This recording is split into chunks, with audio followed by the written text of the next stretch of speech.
So we get a little bonus. Armen Keteyian and Jeff Benedict did a superb job.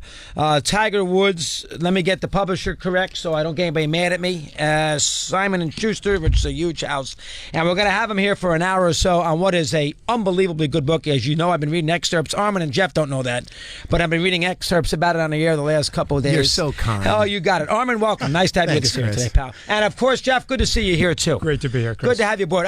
Before we get to the specifics, which we do at the 5 o'clock hour, I was very interested the way I read the acknowledgments and the team that you guys have. You've written a lot of books together in the past together. Jeff at SI, Armen's done everything with 60 Minutes and all the CBS stuff and the football and everything else. You got a team, huh? You both have teams and you put the team to work in this situation. Jeff, talk about that for a second. That's a great question, Chris. Actually, Armen and I started working together as teams when he was at CBS and I was at SI, and we did the first co-project between the network and the magazine. It was a huge piece. We spent 6 months on athletes and college football players in crime. Then we did another one on gangs in college football.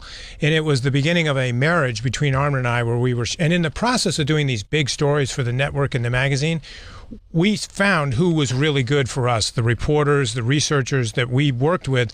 And once we started doing books together, we pulled the best ones and said, hey, come along with us on The System or on Tiger. And we've had some of the same people like Tim Bella from CBS, who's one of the best reporters out there. I mean, the best. The best. And we've had reporter. Tim Bella for... So you got about 20 guys working on this thing. Was there more? How many people? No, there wasn't that many. It was Jeff. It was myself. Tim Bella did a great job in finding people for us. He, I'll tell you later, but we would literally give him a first name of somebody and say, they worked for Earl Woods, ETW Corporation back in the early 2000s. And 10 minutes later, he called me back and he goes, I think I found that person. I was like, wow. Exactly what I said. Now, how do you write the book? You get all the information. You do some of the reporting, the both of you yourself. How do you write? Do you write That's you write a couple of chapters and let him take care of the next chapter? For a good book to flow, you want to kind of flow everything together. So you got to know what each is writing. Yeah. How do you do that? We did different things actually, because when Armen and I wrote The System, our last book together about college football, right? Which I did not read, unfortunately. Go ahead. Well, we took a totally different approach than we did on Tiger. With the college football book, Armen took half the schools and I took half the schools. We reported and entirely wrote our own stuff. Then I sent my stuff to Armen. He edited mine. He sent his stuff to me. I edited his. On Tiger, we knew we couldn't do that because it had to sound like one voice. It's one narrative thread. And so we reported. Armen did more, frankly, reporting than I did. The writing process was, basically I'm grinding away chapters. He's feeding tons of stuff. I'm sending stuff to him. He's rewriting, adding stuff, sending it back to me. It was much more collaborative, I would say, than what we did on the site. We both had files in our offices where Jeff had done, let's say he had done 100 interviews and I had done 100 interviews and we'd done some, collectively. But he had his whole reservoir of information. I had mine, and I'm writing long narratives, sometimes the open chapters, sometimes that are in the middle of chapters. Sometimes we don't even know where they're going in the book. And then I'm sending them to him. He's adding his information into that particular section of the book. He'll write something, send it back to me. I'll add something or polish it, and then he'll take it again. But Jeff, in the end, it was his voice.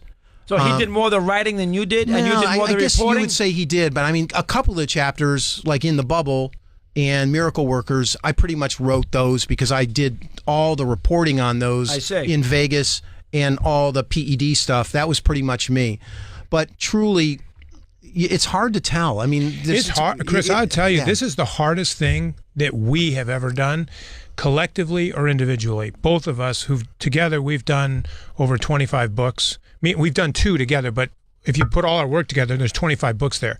This is the hardest one we've ever been involved in, and it was the hardest one to write. And obviously you didn't expect Tiger to help, and he didn't, correct?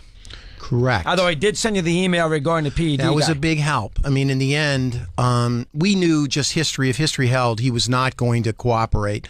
It was, and we can talk about it, it was not the most pleasant relationship with Glenn Greenspan, his chief spokesman.